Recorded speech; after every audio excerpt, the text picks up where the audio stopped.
Welcome to the wonderful world of books, one of Seven Worlds and Seven World Productions, a subsidiary of Angelgram Music.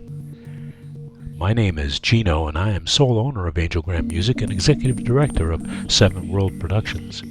Continuing our series in the book In Search of Beauty, here is Chapter 5 and Chapter 6. Chapter 5 entitled Janice C. and Chapter 6 entitled Joyce. Hope you like it, and if you do, please leave comments, and above all, subscribe so that you can get email notifications of future episodes. And here is Chapter 5 and Chapter 6, In Search of Beauty.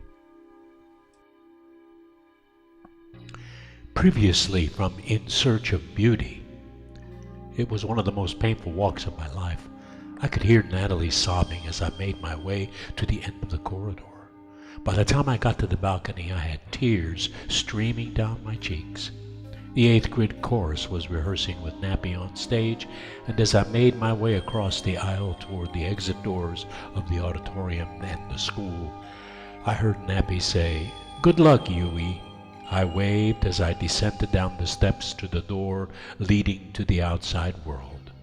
At the time, I thought that was one of the saddest days of my life.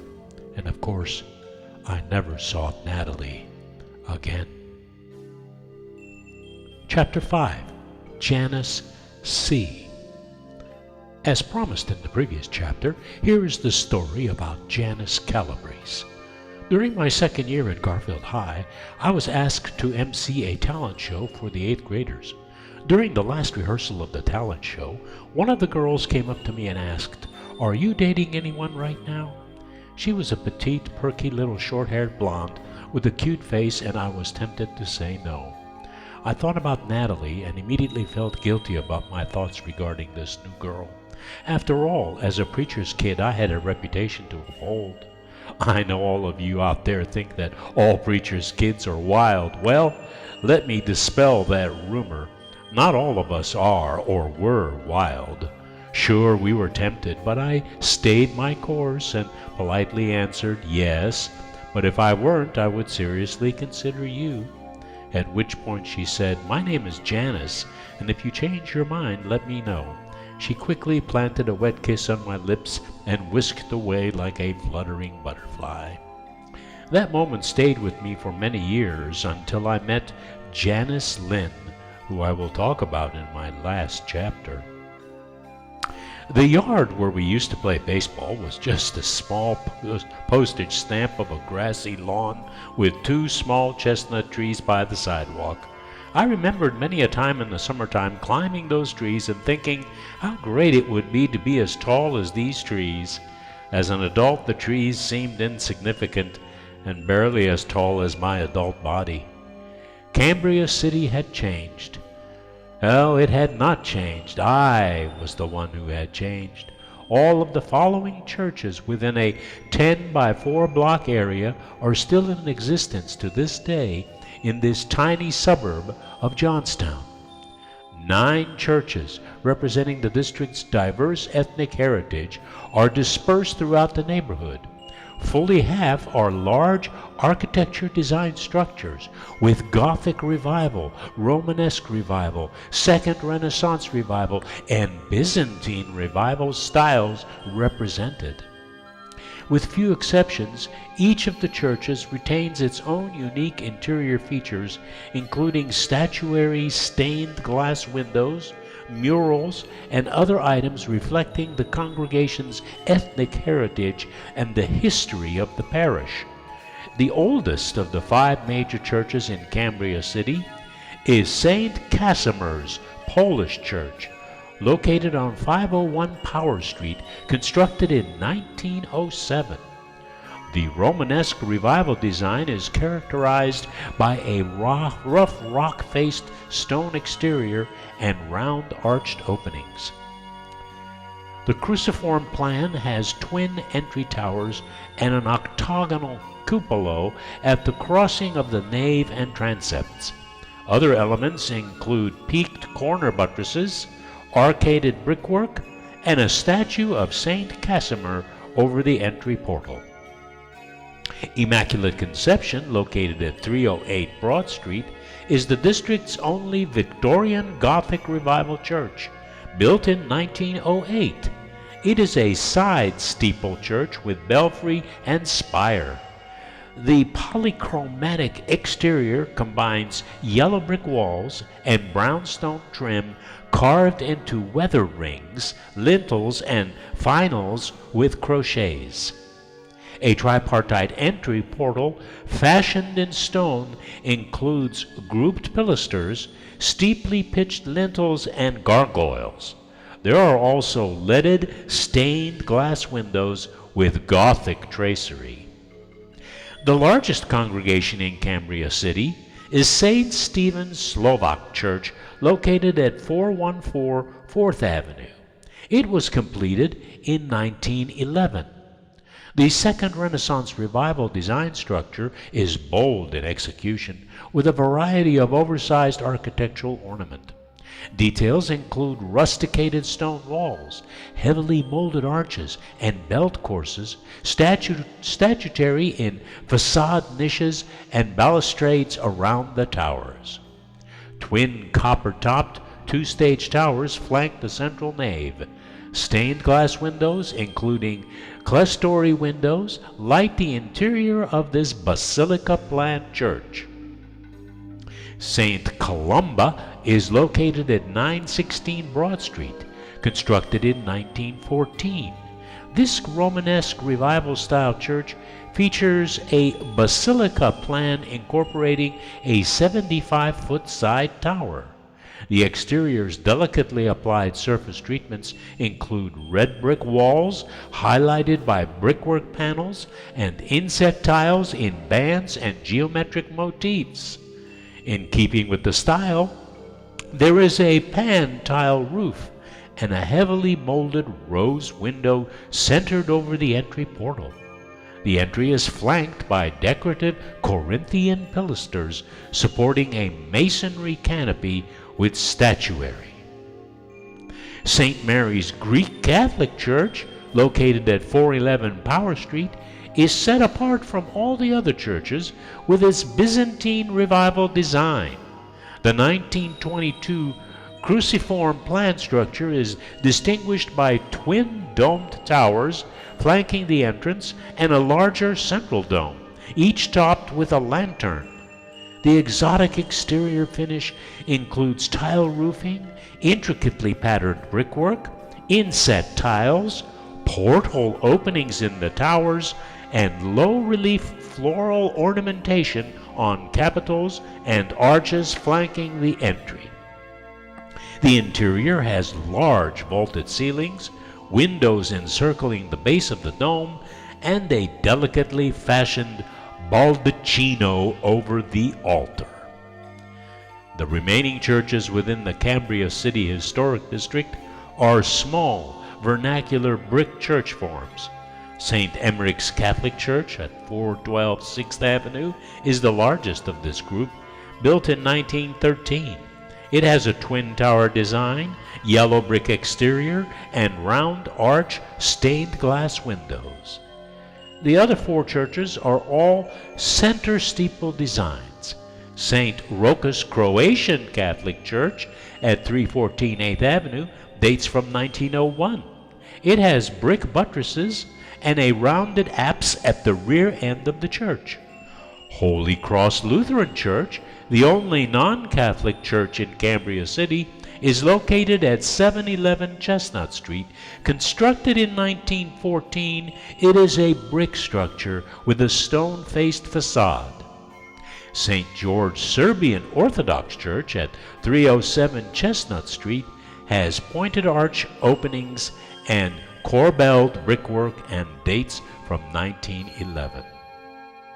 And finally, the Hungarian Reformed Church, built at 824 Chestnut Street in 1902, features round arched openings and a circular window over the entry portal. I would have to walk to school and back each day past these churches and wonder of their origins and beliefs. How was it possible to have that many faiths residing in a small community as Cambria City? When one returns to one's childhood community, it is never the same because we all change and grow. The childhood memories are just that, memories. And so it must be the same with relationships. Knowing this today, I have no desire to return to see whatever happened to these females that I once knew. The temptation is there to look back and wonder whatever became of all the Renees, Natalies, and Janices of our lives. Instead, I am very happy and content with knowing that all of these females helped shape my ideal concept of a lifetime partner. I am very thankful that Janice Lynn came into my life as a compilation of all the previous females I have known. Janice Lynn is now the love of my life mate, the female this book is dedicated to. But I digress. I will expound more deeply about her in my last chapter. Suffice it to say, I never dated Janice Calabrese, but stayed true to Natalie during my middle school years. We moved to Ohio and left Natalie and Janice C. behind, anticipating new adventures and, of course, new females. Chapter 6. Joyce. Fairport Harbor is a very small village on the shores of Lake Erie between Ashtabula and Cleveland. It is home to two lighthouses, the Fairport Harbor West Breakwater Light in Paynesville Township, operated by the United States Coast Guard, and the Grand River Light, operated by the Fairport Harbor Historical Society. It is also the home of the Finnish Heritage Museum. It had a population of several thousand back in 1963. Half of the townfolk belonged to the Roman Catholic faith, and the other half belonged to the Protestant Hungarian Reformed Church that my father accepted the post as senior minister. The church had a large senior choir with over 40 members. The choir director was also the organist, and she taught privately at the Roman Catholic school nearby. I found it strange that she taught at the parochial school during the week, but played organ and directed the choir at our church. I asked her one night after choir practice how it came that she served both. Well, she said, I am neither Catholic nor Protestant. I am Jewish. And that's all I will say about that, except for the fact that she recommended me as a piano student to her friend and colleague, Dr. Harold Fink. Yes, that was his real name. He taught at Lake Erie College in Paynesville, Ohio, about 5 miles south of Fairport Harbor. From 1952 to 1987, Dr. Harold Fink served as head of the music and fine arts departments at Lake Erie College. As a pianist, composer, and conductor, Dr. Fink presented numerous solo recitals at the college and throughout the country. He served as musical director for a variety of Northeast Ohio arts organizations, judged the Metropolitan Opera auditions for 8 years, composed 6 operas, and was associated with the Cleveland Symphony Orchestra for over 20 years. As a teacher, Dr. Fink inspired countless numbers of students with his enthusiasm and love of life. Through gifts from alumni and friends, Lake Erie College established the Harold Fink Endowed Memorial Music Scholarship Fund in memory of Dr. Fink. The Fink Scholarship is presented each year to a student who has demonstrated exceptional qualities in the pursuit, study, and performance of music at the college. And so it was that in the fall of 1963, I took piano lessons from Dr. Fink at the college, which, by the way, was an all-girls institute. Go figure, more females. It seemed that I was destined to continue my search for beauty into my high school years and beyond. No getting around it. I would encounter more decisions regarding females in the days, weeks, months, and years to come. Her name was Joyce Lepisto. Her family was very prominent in my father's congregation. Joyce was in the choir. She was in my class as a sophomore at Harding High. At the high school, I excelled in choir as I had done in Pennsylvania. Mrs. Williams, the school choir director, encouraged me to compete as a soloist in the competitions that were held statewide in the spring. I remember that year I sang "They Call the Wind Mariah" for the competition and came in second with a nice certificate. Joyce also sang in the choir as a soprano, but she never competed. I have a vivid memory of that fateful day in November 1963, when during my geometry class an announcement came across the intercom that President Kennedy had been shot. Not long after that, we heard an announcement again that the president had died. School was suspended, and we all went home and joined the rest of America in front of our TV for the next few days and watched history being made. A month later came time for the annual Christmas pageant at the church. It seems the congregation looked forward to this event, and the choir director chose me to play the part of Joseph and Joyce to play the part of Mary. Joyce was a pretty brunette with olive skin and blue eyes. She was about 2 inches shorter than me. I was not able to grow a beard in time for the pageant, so I had to wear one of those awful fake beards. I don't remember too much more about Joyce except that at the end of the pageant the director wanted us to kiss each other gently on the lips, signifying Joseph's devotion to Mary and the baby Jesus. We never rehearsed that part, but only talked about when we were to do it. At the night of the pageant, we had to actually perform this show of affection. I must admit I was not up for it too much, and I suspect that neither was Joyce. When the moment finally came and we kissed, all I can remember was how bad Joyce's breath was, and how I was not at all pleased with doing it. I made a mental note to decline the part of Joseph the following year. It never occurred to me what Joyce thought. I was wrapped up in my schoolwork, piano lessons, and choir singing. I was also given an opportunity to substitute preach for my dad. I enjoyed speaking, but did not care for the other responsibilities of a minister. I did not feel qualified to teach from the Bible, or counsel parents, or tend to the souls of the sick people in hospitals. I acquired a deep respect for my father's patience with people, and I strove to be like him. During this time in my life, I had the fortune of being introduced to Shakespeare. Dr. Fink introduced me to his drama colleague at Lake Erie College. I auditioned for a small part in Shakespeare's Measure for Measure, a comedy about corruption in public officialdom. I got the part of Elbow, the constable. This part was usually played by an old man, but the director was so impressed with my reading that she gave me the part. It was not a paying gig, but I enjoyed 4 weeks of rehearsals after school and 3 performances. The most memorable performance was a Saturday matinee. I was supposed to make an entrance during the second act with the leading lady from the upstairs balcony of the set. She was a college-age female who I found fascinating. We were at the foot of the steps to the balcony backstage and got so engrossed in each other's conversation about love and sex that we missed our entrance. The other performers had to ad-lib, Shakespearean style, until we hurriedly made our late entrance. My piano instructor was also a composer and wrote an opera based on the legend of Sleepy Hollow. I told him that I had played Ichabod Crane in a musical version several years prior in Pennsylvania.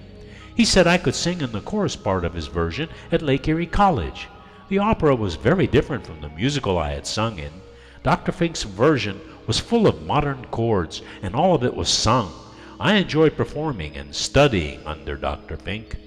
My repertoire expanded into romantic composers like Franz Liszt and Mendelssohn and Schumann and Schubert. I seriously considered becoming a concert pianist. I did not have time for girls. I was busy preparing myself for a career in performing. In my junior year at Harding High, I was selected by the principal to attend Buckeye Boys State in Bowling Green, Ohio. Boys State and Girls State are summer leadership and citizenship programs sponsored by the American Legion and the American Legion Auxiliary for high school students between their junior and senior years. Boys and Girls State programs both began in 1937 and are held in each of the U.S. states, excluding Hawaii, usually on a college campus within that state. In general, male and female programs are held separately, but at least 7 states, Georgia, Nebraska, Louisiana, Massachusetts, Pennsylvania, Rhode Island, and New Hampshire, host Boys and Girls State on the same campus on the same week. Program participants are first divided up into subgroups that are given city names. The citizens of each of these cities then elect mock municipal officials and representatives to the mock state legislature. If enough citizens are present, then a county level is added to the program between city and state. The participants also elect state officials such as governor, lieutenant governor, and other state-level officials that their real state has. The legislature then meets to organize, elect leaders, and to pass bills in a way that is similar to how their actual legislature operates.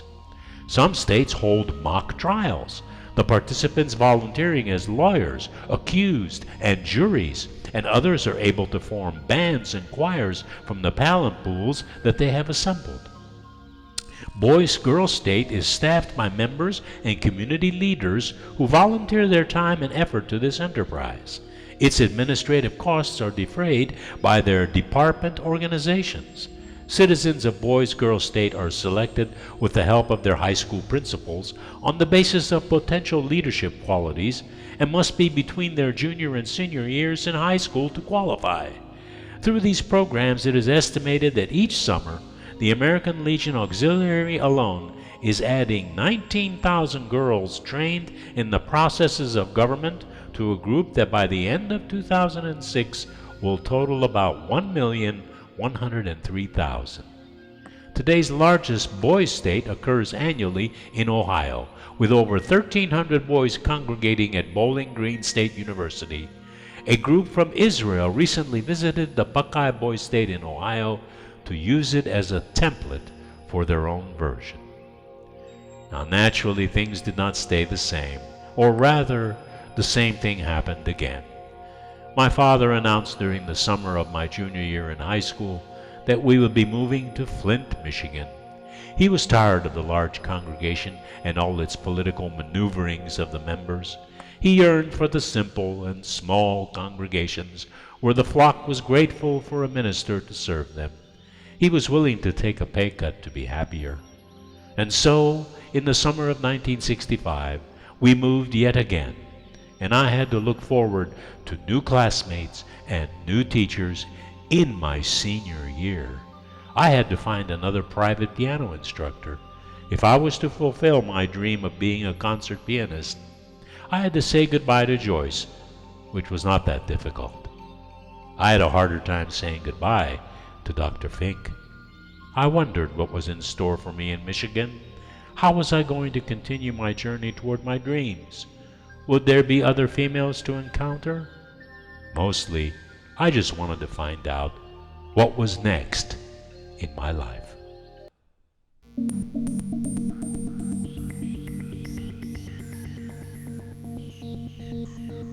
If you liked this episode, click like and add your comments. Better still, why don't you subscribe if you haven't already so that you may receive email notifications of future episodes. Also, check out our other worlds at Seven World Productions: the world of art, the world of faith, the world of family, the world of food, the world of games, and the world of music. Go and be